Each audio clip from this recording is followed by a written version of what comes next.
Graça e paz, amados.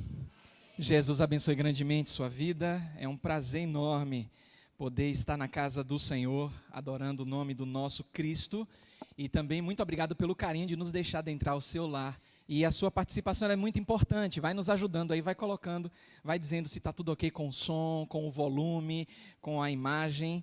E aí a gente vai sempre trabalhar para melhorar a nossa comunicação. Lendo a palavra do Senhor em Marcos, no capítulo 9, Deus revela para a gente algumas coisas muito importantes que precisamos considerar nessa caminhada, porque a gente sempre está pedindo alguma coisa a Deus.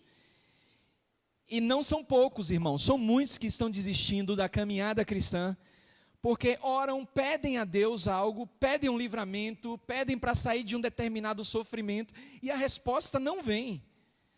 E muitos acabam desistindo nessa caminhada. 2023 está quase acabando, e não foram poucos os que desistiram de andar com o Senhor de uma forma geral em todo o mundo.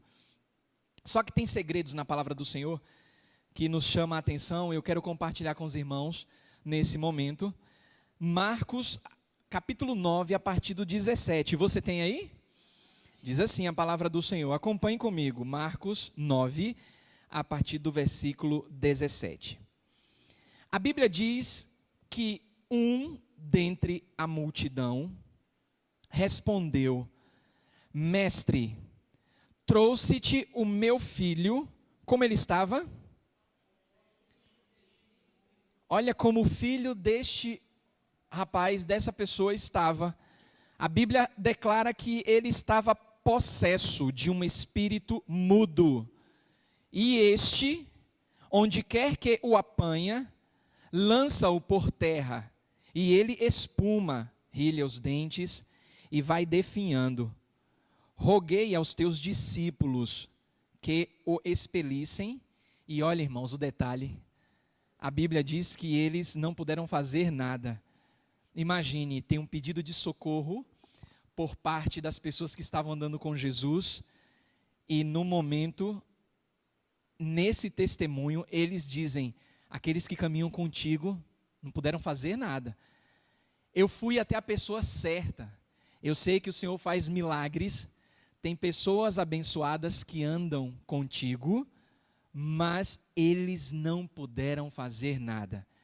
Eu fico imaginando a cena dos discípulos clamando, talvez alguns até se achando bons naquele momento. Não se preocupe não, deixa comigo, eu ando com Jesus, vou resolver o seu problema. E naquele momento a vergonha foi o que tomou conta daquelas pessoas que eram credenciadas a ajudar. A Bíblia diz, no versículo 19, então Jesus lhes disse: ó geração incrédula, até quando estarei convosco? Até quando vos sofrerei? Trazei-mo. Irmãos, aqui é muito importante entender a forma como foi escrita e o que Deus quer passar para a gente. Jesus, ele está lamentando a incredulidade daqueles que se achavam capazes e eram capazes, mas que estava faltando algo na vida daquelas pessoas. Então Jesus, ele lamenta: estão andando comigo, estão vendo o que eu faço, vocês podem fazer tudo isso e mais além, mas guarde isso. A Bíblia diz no versículo 20, que quando Jesus pede para trazer até ele, eles o levam, e quando ele viu a Jesus, o Espírito imediatamente o agitou com violência, e caindo ele por terra, revolvia-se espumando. Perguntou Jesus ao pai do menino: há quanto tempo isso lhe sucede? Desde a infância, respondeu o pai. E muitas vezes o tem lançado no fogo e na água para o matar. Mas se tu podes alguma coisa, tem compaixão de nós e ajuda-nos. Notaram isso aqui? Chama a nossa atenção? Porque eles recorreram aos discípulos de Jesus. Os discípulos de Jesus não puderam fazer nada. E isso acaba envergonhando o nome de Jesus.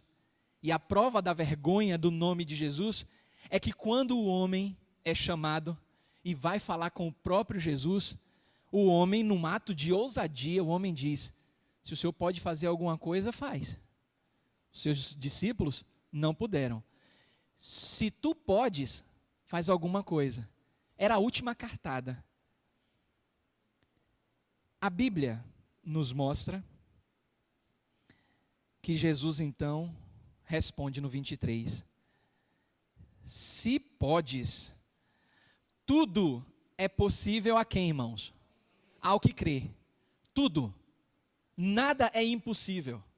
Se Jesus está dizendo que tudo é possível ao que crê, isso aqui é real. Uma coisa é entender que a gente pede coisas a Deus e Ele responde dentro da vontade dEle. E quando Deus responde, porque Deus tudo pode, Ele o faz. Mas quando Jesus declara que tudo é possível ao que crê, significa que nós temos autoridade, e veremos isso, no poder do nome de Jesus, para enfrentar qualquer que seja a dificuldade e continuar seguindo em frente, e os milagres acontecerem. Mas não basta apenas saber isso, porque Jesus está trazendo uma declaração muito firme para aquele homem, para aquele pai desesperado. Jesus está dizendo, olha, tudo é possível ao que crê. Eu fico imaginando quando Jesus fala isso, os discípulos ouvindo, lá vem sermão, porque talvez nessa declaração o mestre está dizendo que a gente não crê, que a gente não tem fé. Se ele está envolvendo todos nós, dizendo que tudo é possível ao que crê, a gente declara que a gente crê em Jesus e não conseguimos resolver esse problema, tem alguma coisa errada e não é com Deus, é com todos. Aí a Bíblia diz que imediatamente o pai do menino, versículo 24, exclamou com lágrimas, a minha versão traz assim, eu creio, ajuda-me na minha falta de fé. Aqui há quebrantamento. Os discípulos, em nenhum momento até este ponto, houve esse reconhecimento, claro, na angústia do pai, falando com o próprio Jesus, sem intermediários, ele ouve a palavra de Deus e diz, olha, eu creio, mas não somente isso, me ajuda na minha falta de fé. E a Bíblia diz que vendo Jesus que a multidão concorria, repreendeu o espírito imundo, dizendo-lhe, espírito mudo e surdo, eu te ordeno, sai deste jovem e nunca mais torne a ele. E ele clamando e agitando muito, a Bíblia diz que ele saiu, deixando-o como se estivesse morto, a ponto de muitos dizerem, morreu. Imagine como estava este menino, este jovem. Mas, olha só, Jesus tomando-o pela mão, o ergueu e ele se levantou. Quando entrou em casa, os seus discípulos lhe perguntaram em particular, por que não podemos nós expulsá-lo?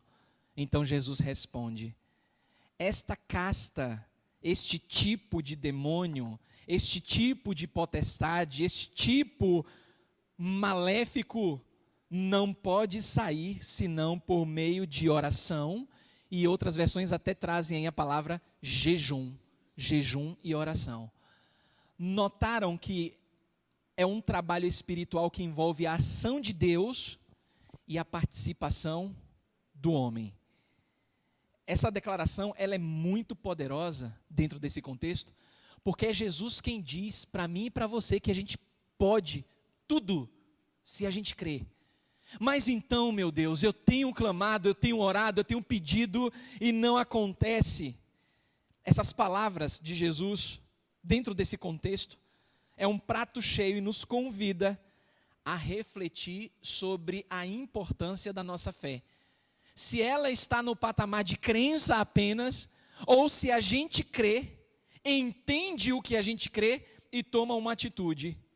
Porque, irmãos, no versículo 23, quando Jesus diz, tudo é possível ao que crê, a gente precisa saber que temos uma ferramenta importante nessa caminhada, que é a fé. Mas olha, o que tem causado confusão no meio do povo de Deus, é que algumas pessoas acham que basta crer. Ah, mas eu creio em Deus, eu entreguei minha vida a Jesus, mas não tenho uma resposta, uma atitude à crença dela. E isso é um perigo muito grande, porque o próprio Tiago, irmão de Jesus, disse, olha, Você crê que Deus é um só? Pois bem, você faz muito bem. Os demônios também creem assim. E eles estremecem. Irmãos, a gente viu aqui que quando um menino possesso, ele é trazido até Jesus, a Bíblia fala que bastou olhar para Jesus. O espírito imundo ficou agitado, a potestade ficou inquieta, a potestade começou a jogar o menino de um lado para o outro. A Bíblia diz que só foi olhar para ele. Os demônios, eles creem também, e eles estremecem, tem uma resposta à crença dos demônios. E isso é muito sério, porque a resposta à nossa crença, ela tem que ser favorável aos caminhos do Senhor. Se eu creio, essa resposta à minha crença será refletida nas minhas atitudes. E aí a gente chega quase no fim de 2023, no final de mais um ano, e a gente sabe que em todo lugar do mundo ainda tem pessoas se debatendo e tem dificuldade de entender por que está acontecendo determinado tipo de coisa na vida dela. E ela clama, ela pede orientação a Deus e não encontra a resposta. A gente tem que entender que o poder da fé em Cristo, ele é sobrenatural. Não parte de nós mesmos. A fé verdadeira é o fundamento da nossa vida cristã, da nossa caminhada. Não é apenas professar, eu creio em Jesus, eu acredito em Jesus. Porque senão Deus ele vai criar uma situação em que as pessoas vão olhar para a gente e vai dizer assim, eu vou até aquele crente, porque aquele crente conhece a Jesus. Eu não conheço a Deus, mas aquele crente conhece, eu estou com um problema, eu vou até ele. Aí aquele crente não tem uma fé firmada em Jesus, apenas por falar, o que é que vai acontecer? O nome de Jesus vai ser envergonhado. Porque aquela pessoa em pleno século 21 vai dizer assim, olha, eu clamei, eu fui até um crente, e o meu problema ali continuou. Que Jesus é esse? Então não vale a pena seguir esse Jesus. A gente precisa entender que essa fé, ela nos conecta a esse poder sobrenatural de Deus. É sobrenatural, irmãos.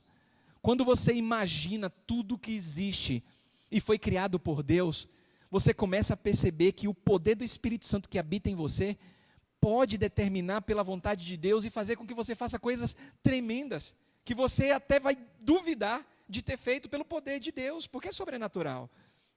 Mas claro que isso só acontece quando a gente deposita a nossa confiança em Cristo.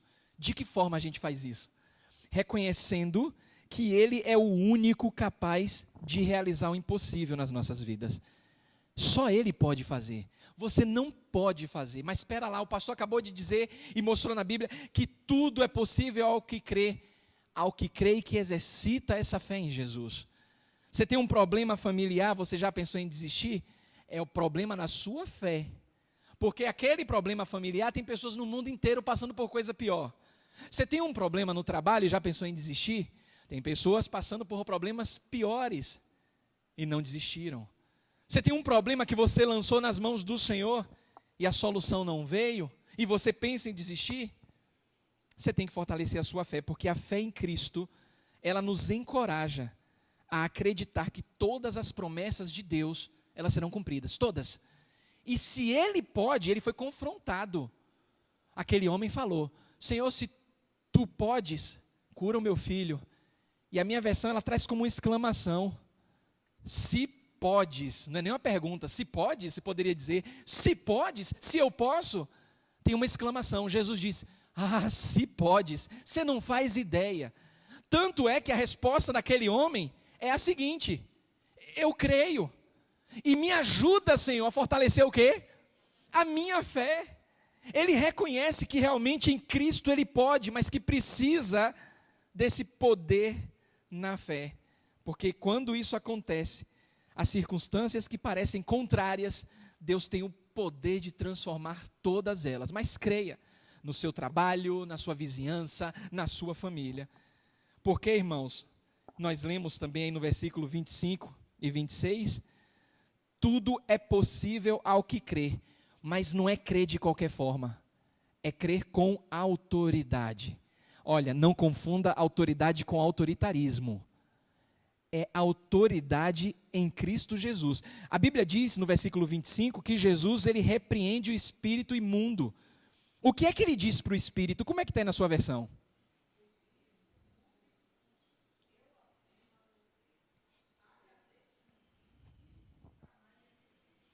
Repare que Jesus, ele não bate papo com o problema.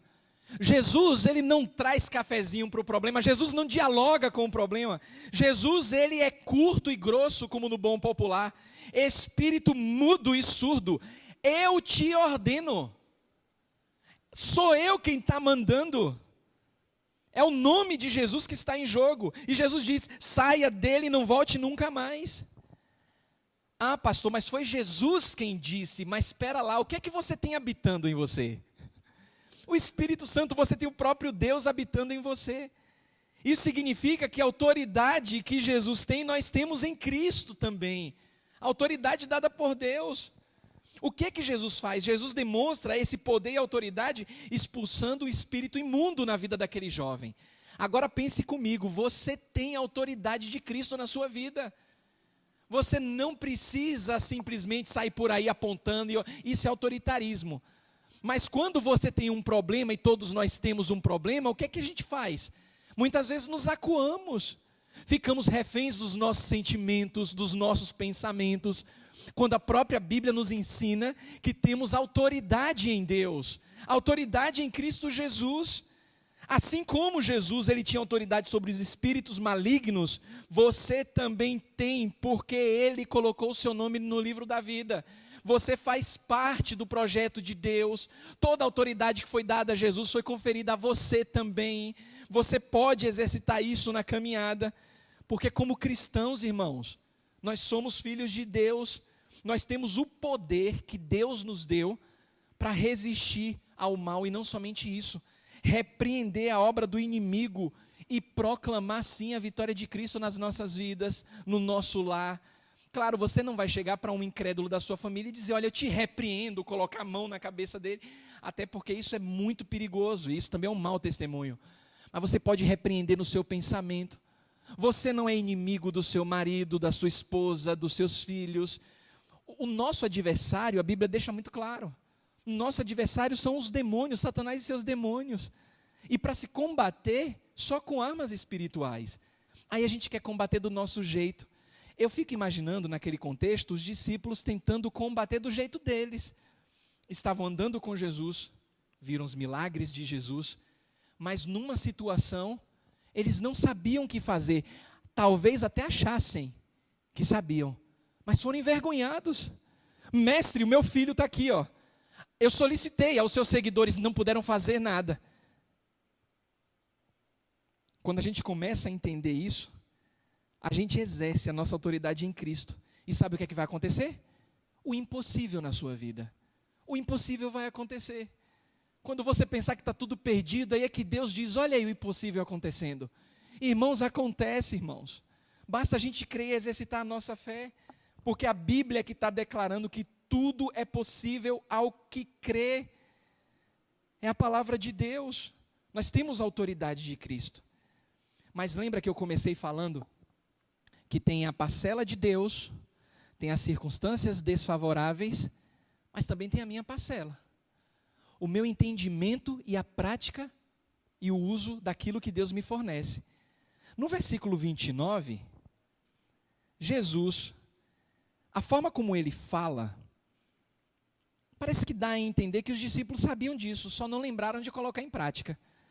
No versículo 29, a Bíblia diz assim, e ele lhes disse, esta casta não pode sair com coisa alguma, a minha versão traz assim, a não ser com oração e jejum. Notem que Jesus ele traz uma circunstância específica, é específico. Muitas coisas específicas acontecem no nosso meio, no nosso lar, e precisa de uma atitude específica para aquilo. Tem pessoas que dizem assim, ó, eu estou com um problema específico com o meu filho, com o meu marido, com a minha esposa. Só que a postura dessa pessoa, ela não condiz com aquela circunstância. Aí o que é que muita gente diz assim, ó, pensa assim, ó, eu vou fazer tal coisa, porque eu creio que se eu fizer isso vai resolver o problema. Pelo contrário, pode atrapalhar ainda mais e agravar o problema. Alguém disse assim para mim, pastor, eu tenho o privilégio e a oportunidade de quando chegar nessa época do ano, às vezes é uma vez só no ano, claro, de estar com os meus familiares, amigos, que eu não vejo há bastante tempo. E pinta sempre algumas oportunidades. Só que a gente sabe que num lar que não é 100% cristão, quem não conhece a Jesus não vai entender o foco que aquele que conhece a Jesus tem, de estar na igreja, de orar, de ler a Bíblia. Aí o que é que muitas vezes fazemos? Não, eu vou fazer e acontecer e está nas mãos do Senhor e vai ser um testemunho. E aquela pessoa no meu lar, na minha vizinhança, onde quer que esteja, que vai olhar para mim e vai dizer, não, como aquela pessoa é bem firme nos caminhos e propósitos e não abriu mão de fazer isso pelo nome de Jesus. O incrédulo não pensa assim. Não pensa. Aí tomamos muitas vezes uma atitude precipitada, envergonhamos o nome do Senhor, porque nos julgamos sabedores e conhecedores de Cristo, e vemos que na situação se agrava o problema do testemunho. Onde é que eu quero chegar com isso? É que em determinadas situações e circunstâncias nós temos que usar as armas específicas. Você tem um problema específico na sua vida, que tipo de arma você está utilizando, além de fortalecer sua fé, de saber que Jesus te deu autoridade, qual a arma específica você utiliza para aquele propósito? Porque, irmãos, Jesus ensinou aos discípulos que certas situações requerem uma busca mais profunda e intensa, de jejum e oração. Aí algumas versões trazem primeiro oração e acrescentam a palavra jejum. Eu quero convidar você a ficar com o dedo aqui em Marcos, mas vá comigo em Isaías. Abra sua Bíblia em Isaías, no capítulo 58. Quando Jesus ele fala de jejum, e aqui eu já fiz uma vez um parêntese a esse respeito, eu quero reforçar, porque muitas pessoas utilizam jejum e oração para tudo. E Jesus está deixando claro naquele momento que para aquela situação específica, ali cabia jejum e oração. Jejum e oração não é para tudo. E tem muita gente até confundindo o que significa jejum. Tem muita gente passando fome, achando que está jejuando. Qual o propósito do jejum e como a Bíblia relata esse verdadeiro jejum? Vamos refrescar nossa memória em Isaías 58. Porque aqui está a raiz de todo o propósito e o processo do verdadeiro jejum. O jejum que agrada a Deus. A Bíblia diz a partir do versículo 1, olha só. Isaías 58, você tem? Diz assim a palavra do Senhor. Grite alto, não se contenha. Levante a voz como trombeta. Anuncie ao meu povo a rebelião dele e à comunidade de Jacó os seus pecados. Pois dia a dia, o que é que eles fazem? A Bíblia revela que dia a dia me procuram. Parecem, a minha versão traz assim, parecem desejosos de conhecer os meus caminhos, como se fossem uma nação que faz o que é direito, e que não abandonou os mandamentos do seu Deus.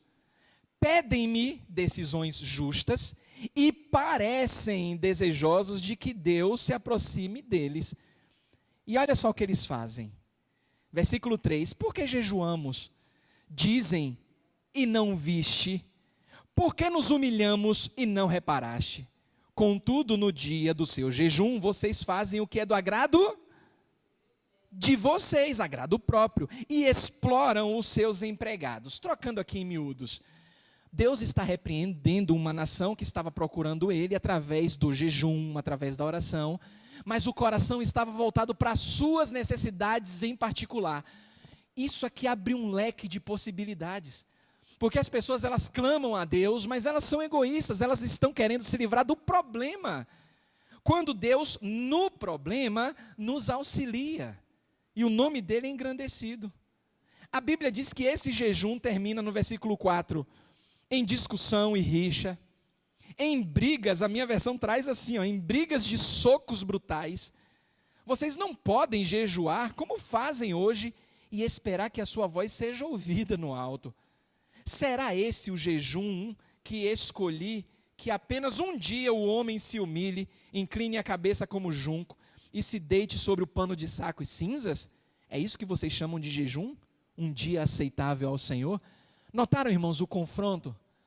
Deus está dizendo, olha, não adianta, é tudo vaidade e egoísmo. Naquele tempo, pano de saco, colocar o rosto nas cinzas, no pó, deitar de bruço, ficar sem comer. porque queriam que fossem atendidas as suas necessidades específicas. Mas será que se aplica a todo e qualquer propósito? Deus diz que o jejum que deseja, versículo 6, o jejum que desejo não é este: soltar as correntes da injustiça, desatar as cordas do jugo, pôr em liberdade os oprimidos e romper todo o jugo. Não é partilhar a sua comida com o faminto, abrigar o pobre desamparado, vestir o nu que você encontrou e não recusar ajuda ao próximo? Aí sim, versículo 8, a sua luz irromperá como a alvorada, e prontamente surgirá a sua cura, e a sua retidão irá diante de você, e a glória do Senhor estará na sua retaguarda. Versículo 9, aí sim você clamará ao Senhor, e o que é que vai acontecer, irmãos? E Ele vai te responder. Você vai gritar por socorro, e Ele dirá: aqui estou. Se você eliminar do seu meio o jugo opressor, o dedo acusador, a falsidade no falar, se com renúncia própria, olha só, você beneficiar os famintos e satisfazer o anseio dos aflitos, então a sua luz despontará nas trevas, e a sua noite será como meio-dia. O Senhor, versículo 11, o guiará constantemente, satisfará os seus desejos, olha aí a consequência, satisfará o seu desejo numa terra ressequida pelo sol e fortalecerá os seus ossos, ou seja, a sua saúde física. Você será como um jardim bem regado, como uma fonte cujas águas nunca faltam. Seu povo reconstruirá as velhas ruínas e restaurará os alicerces antigos. Você será chamado reparador de muros, restaurador de ruas e moradias. Olha a nossa atitude. Se você vigiar os seus pés, para não profanar o sábado, e não fazer o que bem quiser em meu santo dia. Se você chamar delícia o sábado e honroso o santo dia do Senhor, e se honrá-lo deixando de seguir o seu próprio caminho, e de fazer o que bem quiser, e de falar futilidades, olha o resultado. Então você terá no Senhor o quê? A sua alegria, e eu farei com que você cavalgue nos altos da terra, e se banqueteie com a herança de Jacó seu pai, pois é o Senhor quem vos fala. Sabe o que é que Deus está dizendo nessa parte final aqui? Nós vira e mexe, a gente sempre fala aqui, nós vira e mexe, ficou bem soteropolitano. Nós vira e mexe, a gente sempre fala aqui a importância de estar na casa do Senhor, do sábado do Senhor, que é o domingo, é o dia da ressurreição de Cristo. Mas não somente estar na casa do Senhor. A Bíblia diz que no seu coração chamá-lo de honroso é o dia do Senhor. É não negociar o dia do Senhor. É se alegrar nesse dia. Eu vou para a igreja. É o dia do Senhor. Eu vou com alegria estar com os meus irmãos. Repare que todo esse processo do verdadeiro jejum, ele tira de nós tudo aquilo que traz egoísmo. E mesmo assim, quando a gente faz para o Senhor, olha a resposta de Deus, independente das circunstâncias.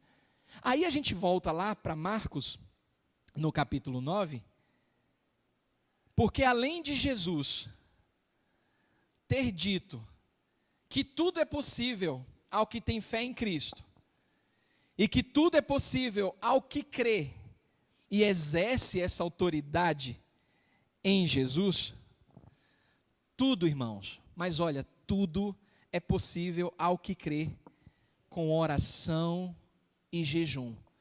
Não é passar fome, não é deixar de comer, mas é fazer aquilo que é reto aos olhos do Senhor, de colocar Deus como sua prioridade. Deus é prioridade. Alguém colocou uma tirinha no Instagram, eu achei interessante, porque não é alguém que conhece a Deus, mas aí colocou uma tirinha que estava lá assim, ó: querem passar a eternidade com Jesus, mas em vida não deixa que ele se achegue. Querem passar a eternidade com Jesus, mas em vida não querem deixar que ele se achegue. E a gente sabe que muita gente quer passar, claro, você perguntar ao mais incrédulo, Você quer passar a eternidade com Jesus? Claro que eu quero, vou para o inferno, nada eu quero. Mas em vida, você honra o nome do Senhor? Você faz o que é reto aos olhos do Senhor? Ou você tem buscado os seus deleites e interesses? Ou você só conhece o Senhor de ouvir? Como é que anda a sua fé? Porque, meus irmãos, Jesus ensinou aos seus discípulos que certas situações requerem uma busca mais profunda e intensa. Você tem falado com Deus, é verdade, você falou com Deus o ano todo.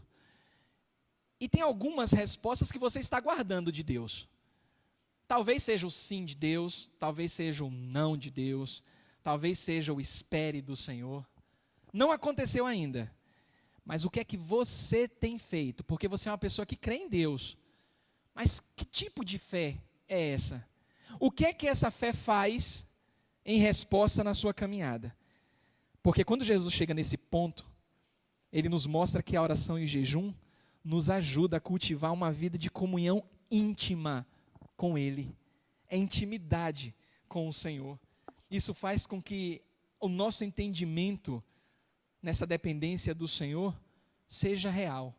E na caminhada a gente começa a entender, Senhor, olha, a resposta não veio ainda, mas isso é só para me mostrar como eu preciso depender mais do Senhor. Senhor, eu não vou exigir, porque eu tenho autoridade em Ti, eu não vou exigir apenas para satisfazer o deleite do meu coração. Eu vou pedir ao Senhor, porque eu sei, e o Senhor deixou claro, que tudo é possível ao que crê. Então eu creio, Senhor, eu tenho autoridade no Espírito Santo, eu vou jejuar de acordo com os padrões do Senhor, eu vou declarar santo o teu dia, apesar de viver todos os dias, mas eu vou declarar o teu dia santo, e eu vou viver mais para o Senhor. Se a resposta virá, Senhor, eu não sei, mas isso não vai alterar a minha comunhão contigo, a minha caminhada com o Senhor, porque através da fé em Cristo, nós somos capacitados a superar qualquer que seja o obstáculo. Quando bater aquela fagulha assim, ó, tá tão difícil, eu vou desistir, eu vou mudar, eu vou seguir outros rumos, aí o Espírito Santo vai dizer, ore mais, jejue, não faça por você em si, faça pelos outros. Tem pessoas que dependem de você, somos dependentes uns dos outros. Tem pessoas que dependem das suas orações, tem pessoas que dependem dos seus talentos e dons para serem fortalecidas nessa caminhada.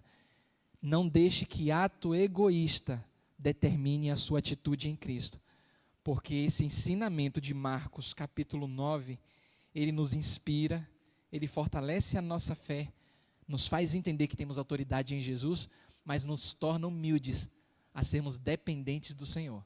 Resposta não veio até hoje, dezembro, pode vir em janeiro. Continue buscando, continue humilde no caminho do Senhor. Humildade é um fator imprescindível nessa caminhada e vai fortalecer a sua fé. Pai Santo e querido, mais uma vez te agradecemos, Senhor. Agradecemos por Tua palavra, Senhor, que nos enche, nos faz transbordar de alegria, nos faz entender quem Tu és e quem nós somos. Meu Deus, quebra todo o nosso eu, coração de pedra, Senhor, e nos dá um coração de carne, um coração que ele pode ser moldado como um vaso nas mãos do oleiro. O Senhor escreveu os nossos dias, Senhor. Claro que a dor vem, a tristeza muitas vezes. Reconhecemos que temos pedido algumas coisas e não vem a resposta, mas que isso não seja um empecilho, Senhor, para desistirmos dessa caminhada. Nos alegra, Senhor, a cada dia nos fazendo lembrar que toda a autoridade foi conferida ao Senhor e nos dada também, mas que essa autoridade que nos foi dada venha despertar em nós apenas o fortalecimento da nossa fé e que venhamos a descobrir em cada circunstância específica como devemos agir, não reagir, Senhor. Nós somos pecadores e agimos como tais quando reagimos àquilo que é desfavorável. Mas como teus filhos, nós precisamos aprender a agir biblicamente. Obrigado, Jesus, porque a tua palavra nos enche de alegria. Tanta coisa tem acontecido no mundo, Senhor, tantas tristezas. Temos almejado, Senhor, a tua volta o mais rápido possível, Senhor, porque também há uma coroa para aqueles que amam a tua vinda, e nós amamos e almejamos, sim, a tua vinda.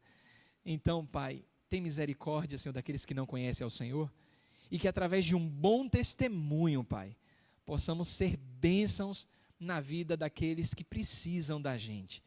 Nós te amamos, bendizemos o teu santo nome e oramos nesse maravilhoso nome que é o nome de Jesus. Amém e amém.